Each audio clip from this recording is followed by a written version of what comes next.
L'aloe vera est considérée depuis des millénaires comme une plante médicinale mythique.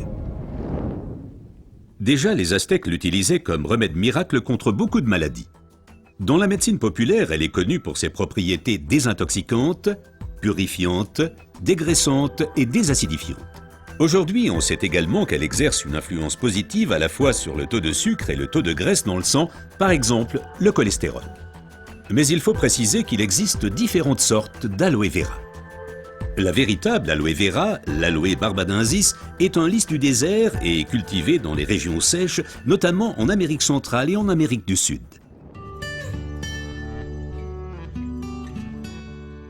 L'efficacité de l'aloe vera dépend principalement de son traitement, mais les différences se font dès la récolte. Pour éviter d'abîmer la plante, les feuilles doivent être coupées à la main. Comme la pellicule supérieure de la feuille contient de l'aloïne toxique qui protège la plante contre les animaux et a un effet laxatif pour l'être humain, il faut bien séparer l'enveloppe du gel intérieur. Le gel est du reste l'élément le plus précieux de l'aloe vera. Il contient à lui seul plus de 150 composants importants et bénéfiques pour la santé tels que vitamines, enzymes, polysaccharides et oligoéléments.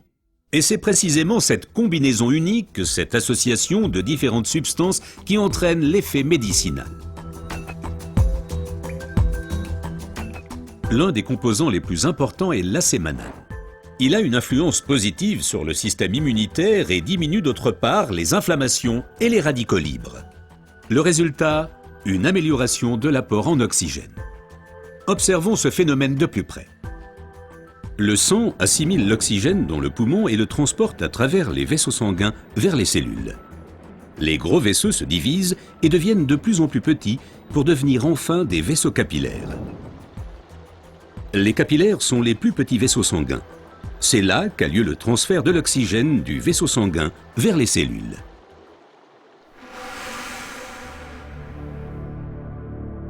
Une alimentation malsaine, la pollution de l'environnement, le stress et des exigences élevées affaiblissent notre système immunitaire. Les radicaux libres ont le jeu plus facile et ils peuvent entraîner des micro-inflammations dans l'organisme. Ces inflammations altèrent les vaisseaux et entraînent un épaississement des parois des capillaires. Ce gonflement rétrécit le vaisseau et les globules rouges circulent plus lentement à travers les capillaires, entraînant une baisse de l'alimentation en oxygène. Et c'est là que l'aloe vera intervient. Elle réduit le gonflement des parois des capillaires. Les globules rouges circulent plus rapidement et l'alimentation en oxygène est améliorée. Les toxines et les impuretés sont évacuées plus rapidement. De récentes études indiquent que d'autres substances naturelles peuvent encore améliorer l'effet de l'aloe vera.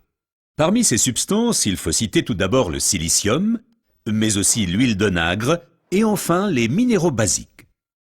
Observons tout d'abord le silicium d'un peu plus près. Le silicium est indispensable à l'organisme. C'est un élément structurant. Nous le connaissons surtout sous forme de sable de quartz que l'on trouve dans la pierre et le béton. Dans l'organisme, le silicium contribue à stabiliser les tissus, mais il renforce également les os, les ongles, les cheveux, les tissus conjonctifs et les parois des capillaires.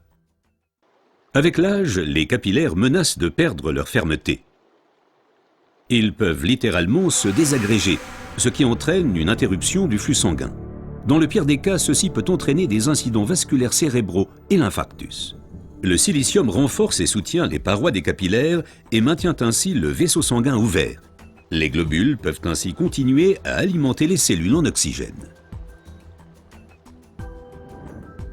Mais le corps humain ne peut pas s'alimenter en silicium sous sa forme d'origine qu'est le sable de quartz. Toutefois, la nature offre des alternatives, et notamment une source végétale idéale, l'ortie. Car elle est riche en silicium naturel, mieux assimilable par l'être humain.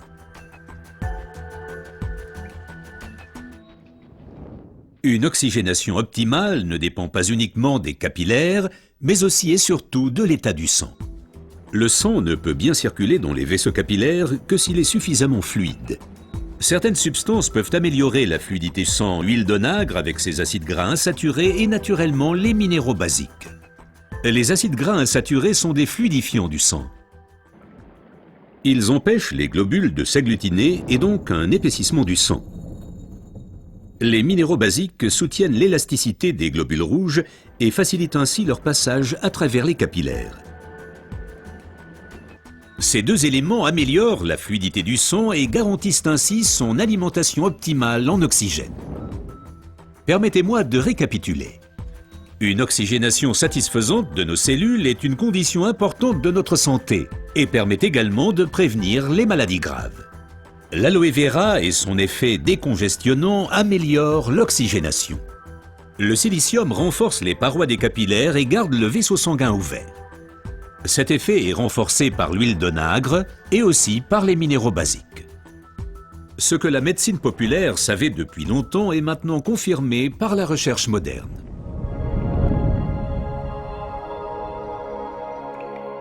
L'aloe vera améliore l'apport en oxygène et donc votre santé. Car l'oxygène signifie la vie. Faites confiance à l'aloe vera.